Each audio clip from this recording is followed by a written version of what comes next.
in my coat. I'm out the road, feel like I'm Batman. Yeah, damn, what? Smart element. Welcome everybody, episode 7, the Michael Vick episode, representing Atlanta. We got Mr. Collins Moore, former punt returner, wide receiver, general manager of a yoga studio, stretch specialist, personal trainer, group fitness trainer, and leads one of our best aquatics Aurora classes here at Lifetime. Mr. Collins Moore. Appreciate it, my guy. So, Ole Miss, right? Yeah. So tell me a little about your days there and about yourself. So I was there 2011 to 2015, and like you announced, was a receiver and punt return. Enjoyed my time there. Concluded my time at Ole Miss in 2015 as a grad transfer, and then went on to play my last year at Alcorn, where I was able to get my master's degree.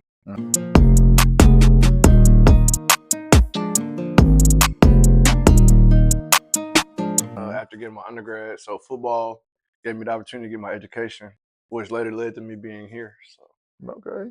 And so, as a player in Ole Miss, where you from? I'm from Huntsville, Alabama. Huntsville, Alabama. Why Ole Miss? I originally had a couple big time offers come out of high school and committed to LSU pretty early, but I had a good number of friends who were already going to Ole Miss who I had established relationships with since some of us 15, 16 years old. So it only felt right to go to school with the rest of my friends. All right, man. And so, at Ole Miss, who was the toughest person you played against, and who was the easiest cornerback you played against? Well, team. I'm not gonna say cornerback because I don't want to call no names. Okay. You went off on. So the most exciting will probably be Johnny Football. It was pretty cool to see Johnny Manziel out there. Yeah.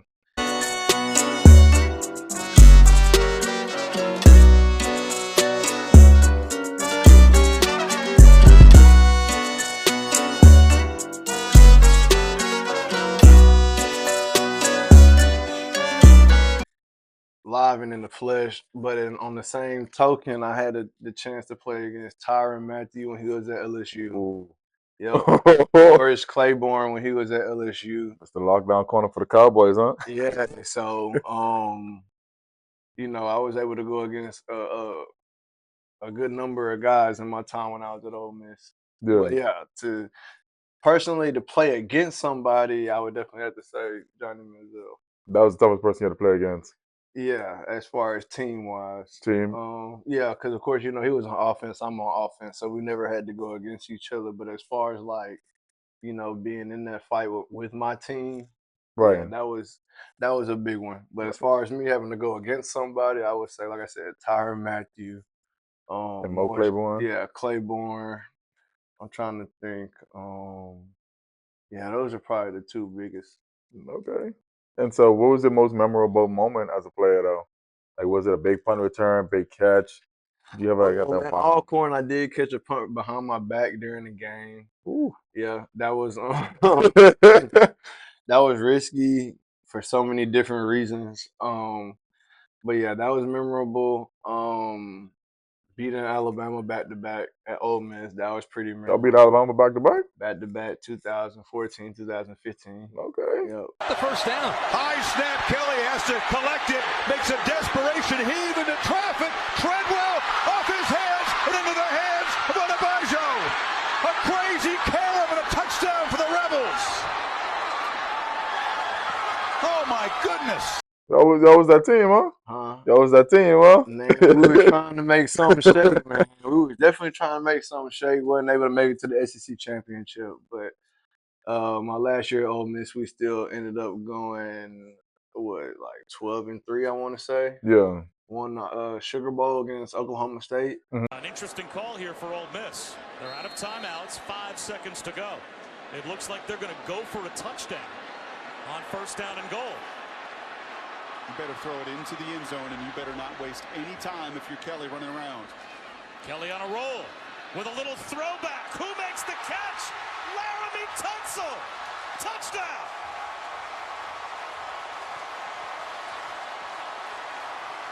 When we play VT, so Of Virginia Tech? Penn Vince Taylor. yeah, Okay, yeah, VT. Okay. when we played them. That's how y'all got New cool?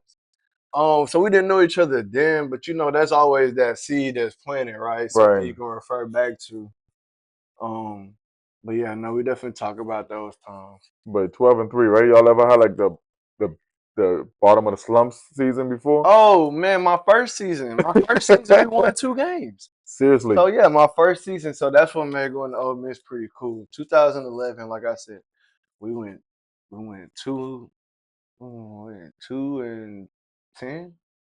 Yeah, we went 2 and 10 And then 12-3. to start it out. Nope. Yeah, and it was wild because we started 16 freshmen. That my freshman year, we started 16 true freshmen. Right? Yeah. We signed 32. We signed more than we were supposed to. Right? And out of that 32, 16 of them started at some point throughout the season. Right? So that was the 2 and 10 season. By the end of it, them same group of guys, we went 12-3. Got to So go to war with them, huh? Yeah. We got a little help with guys like Laquan Treadwell. Mega Quan. Yep, with Quan, and then Laramie Tunzel. LT came in and helped us out. They gave us 3 very, very critical years that we needed. Yeah. So. Were you at the draft party with LT? No. They I think I forgot where they were. But yeah, that was a situation in itself. Nah, much respect to him. He definitely turned it into a positive because coming out, I think that was the year we picked. I don't know if it was Eli Apple. It might have been an Eli Apple year. Y'all had what pick? The 3rd? No, we had like the 10th or 9th or 10th. Yeah, I think it was the Eli Apple draft. And he was like the 13th pick. He was like around that time, and he was falling. Yep. And I was like, you know what? Hey, go get him, because I think they started passing on him for that situation. But that's neither here nor there. When it comes to being a Falcons fan, though, like how'd that come about? Alabama and then Falcons? Talk to me. We don't have a team in Alabama. Okay. We and how I kind of looked at it was, you split it in half. You got the South half, they all Saints fans. Yeah. You look at the North half, and from Huntsville, we 3 hours away from Atlanta. So I grew up going to Atlanta. I'm also a Braves fan, a Hawks fan. Oh, shoot, okay. Yeah, I just naturally grew up going. When we would go to Atlanta, those would be the places that we would go or the teams we would root for. Mm-hmm. Now we stay an hour away from Nashville. Could have been a Titans fan, man. Man, I don't know a Titans fan. I don't know a Titans fan. I'm sorry. Why not, man? You ain't. Other than the McNair family, yeah. I don't know a Titans fan. Man, I went to Nashville. I went to the Titans game before. So it was kind of live. So you went to a Nashville game? No.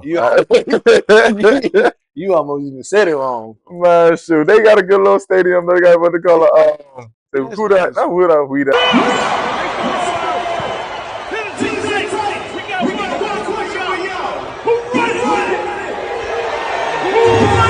It's the 3-6 Mafia has like no chat with them or whatever.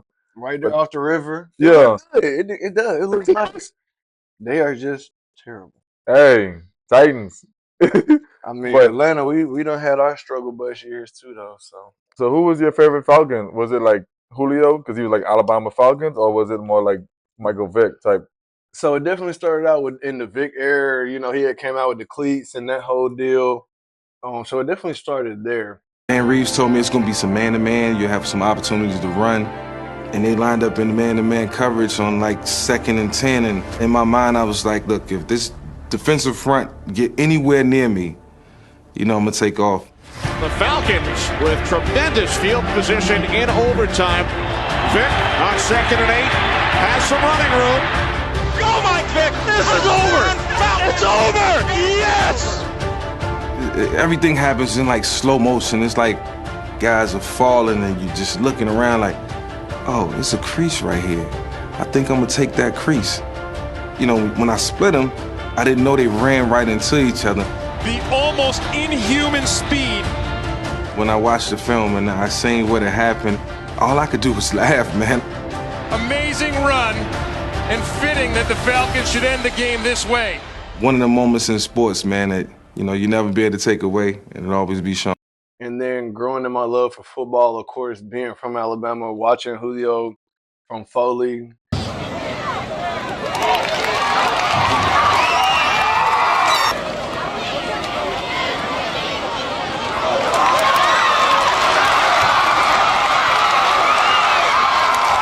from Foley to Alabama, and then from Alabama to the Falcons, that was just like, daggum, that's pretty dope.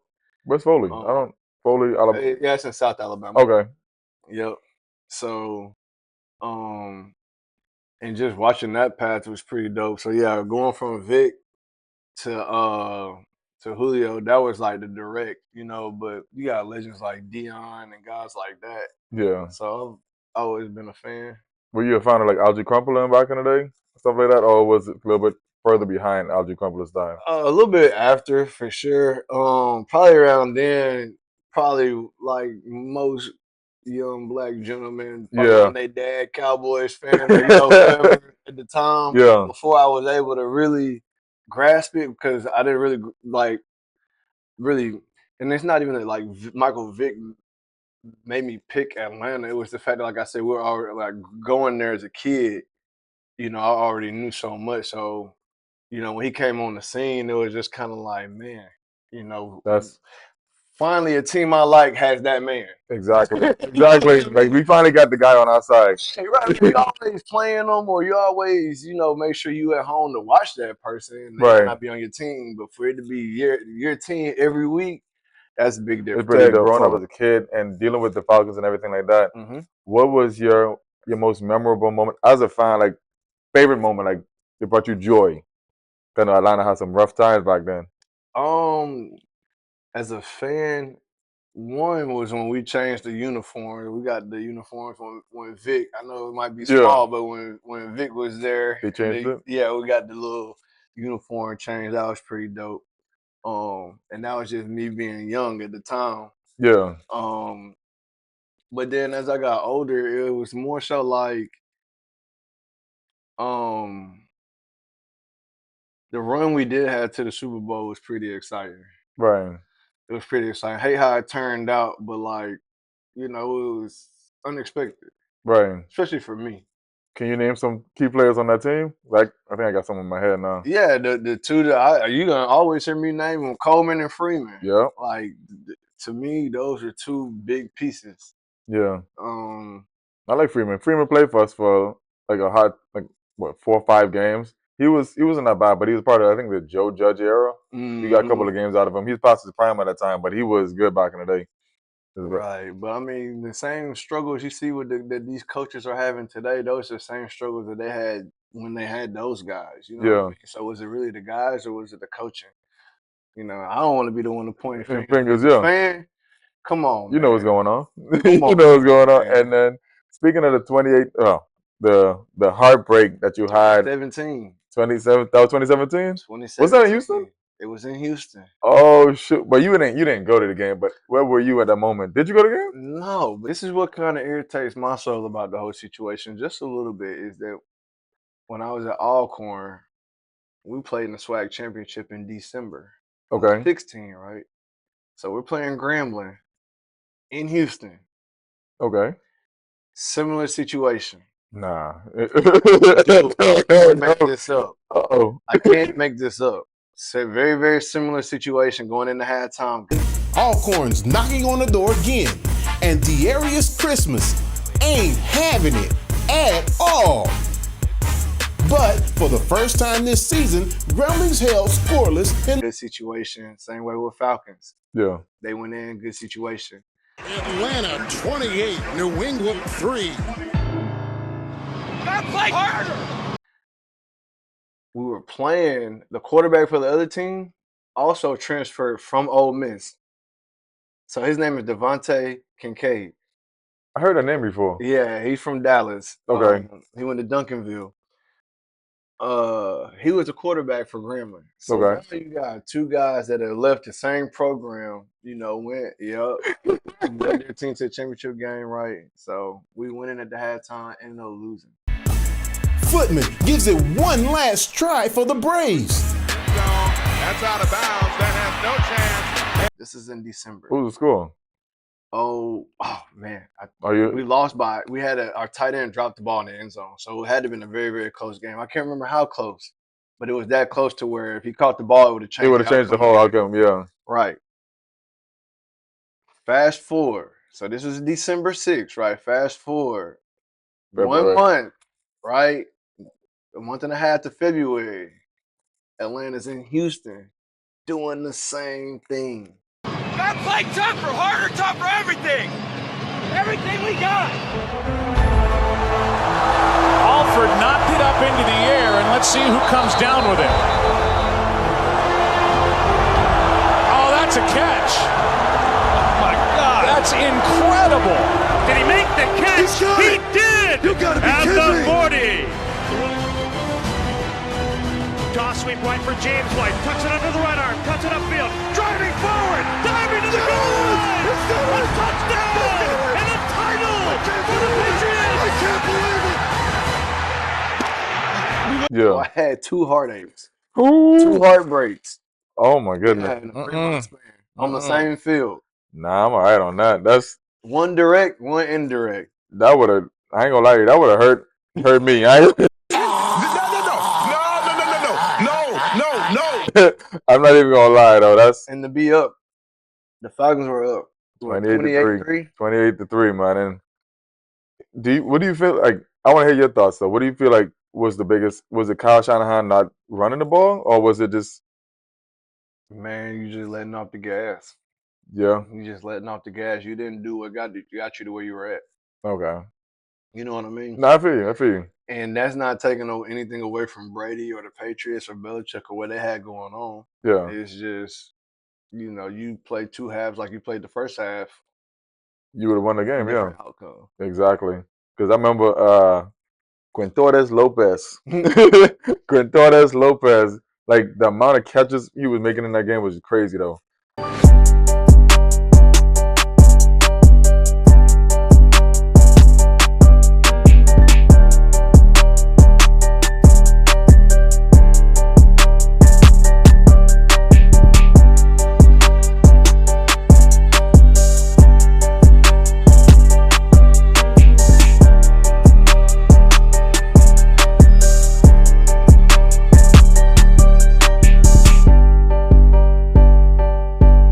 He was on Can one. you tell me where he at today or what he doing now or what he did after that?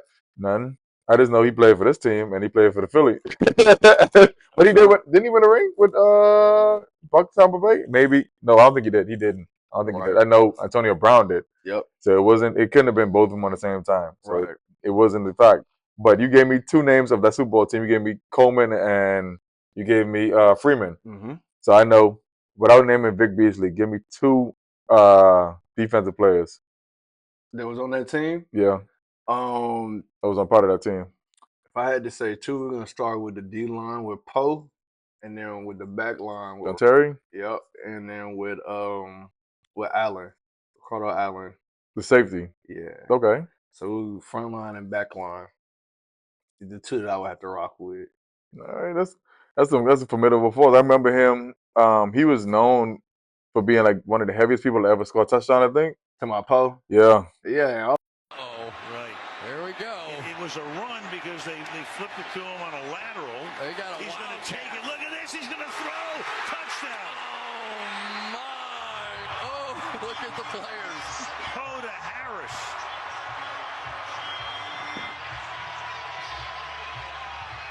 Oh, yeah. A little follow through.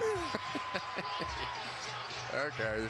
Also, one of the fastest at that weight. Oh, no, what did he do? It was either the fastest or the bench press. I think it was the strongest. Yeah, I think he was the strongest. I think he had He comes out and runs a sub 540. That's crazy at 346 pounds. You know, when you watch the tape and you see a freakish athlete, it's nice when it's confirmed out here. And this is a once-in-a-decade athlete. I'm not trying to say he's going to be Haloti Nada, but he's got the chance. And he showed up ready to go.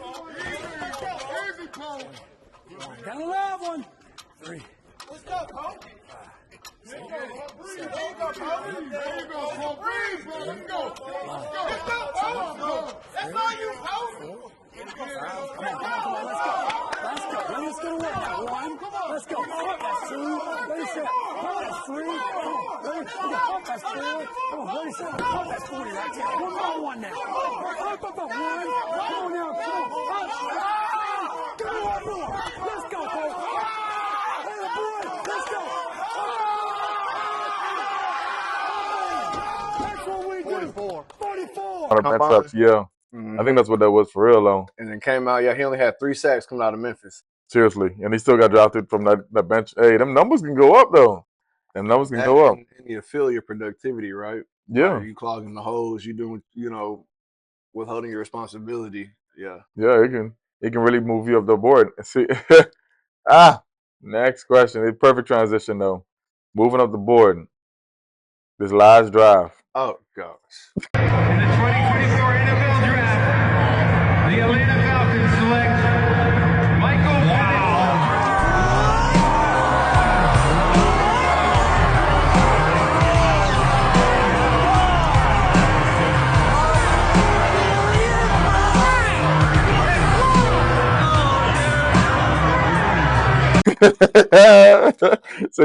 So quick backstory. Y'all got Kirk Cousins at a good little deal, right? And y'all go up in the draft. No, we spent too much money.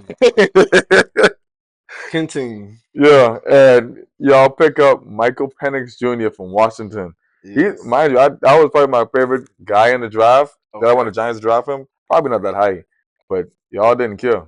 So talk to me about how'd you feel with that? Confused like everybody else. Trying to look at the positive of it because it's already here.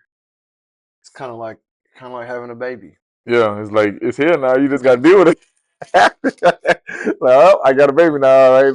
Time to take care of it. But you're gonna nourish it and love it the best you can, right? Exactly. Right. So in this situation, you just got to go with it now. Now we gotta roll with it. Yeah. And so with those additions, right? You have Michael Penix Jr. and you guys picked up a receiver. Can't think of their name right now. So you guys picked up Michael Penix Jr., right? Going into his situation with Kirk Cousins, do you feel like he's in a situation to succeed sitting behind him? Or do you feel, like you said, you got to deal with it? We just hope that's the reason, that's the outcome. I honestly feel like we will end up doing okay with this situation simply because now Penix Jr. doesn't have heat right out the gate, right? He has time to develop. He has time to learn. He has time to grow, more than anything. Right. And I feel like he's gonna come behind somebody who is a team player, and that's huge. Okay. Like I know no quarterback wants their spot to be taken. Nobody wants that. But if it's anybody in the league, I don't mind it being Kirk Cousins. Yeah. Aaron Rodgers. You don't like Kirk?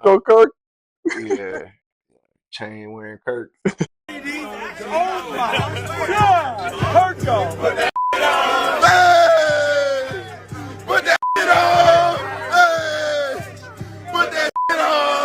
Hey! Put that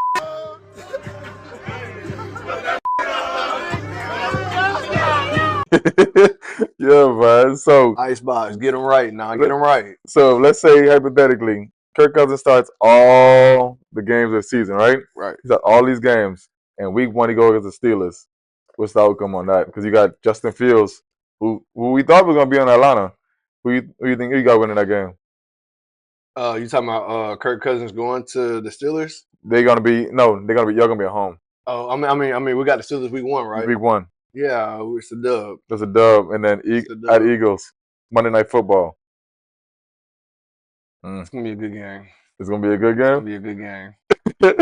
Versus the Chiefs, week 3. Good game. So you got a win or a loss on those. Good game. Saints, you winning that one? Win. All right. Buccaneers, Win.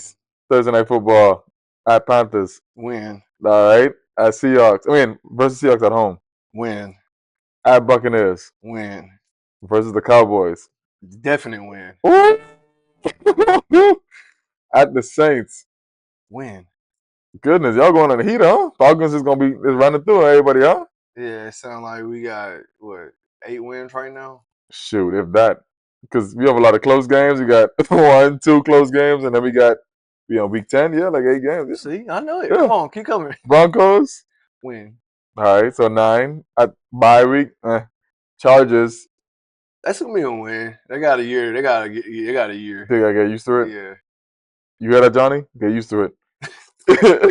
Vikings at Vikings. That's a win. Let's say, bro, you ran through the whole list for Vikings. I'm trying to think. Oh, who they got? Well, not only that, what time of year now? It might Oh, that's later in the year. Yeah, you're right. It might get a little cold. Ah. Man, both of y'all playing in the dome. Oh, yeah, the Vikings are inside. Okay, Yeah. we good. We good. At the Raiders. Monday Night Football. Oh, we good. Yeah, we good. We're going to Vegas. Man, I see a loss in your schedule. Y'all got Giants. And Giants coming to Atlanta. It's a bye week. All right. I'm going to remember that. And then at Commanders. That's a win. And then versus the Panthers.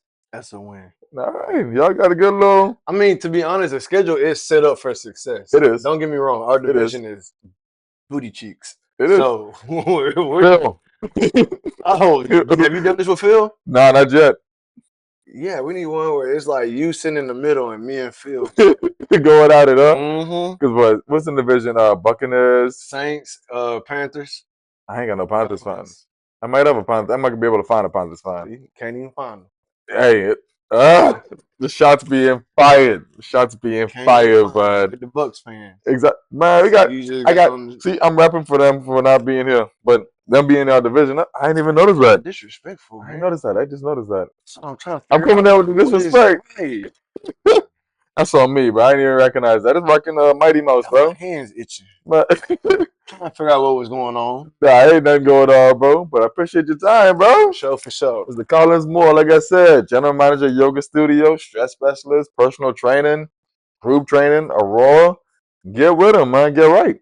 Even if you got kids trying to get into football, get in with him. Get right. All right.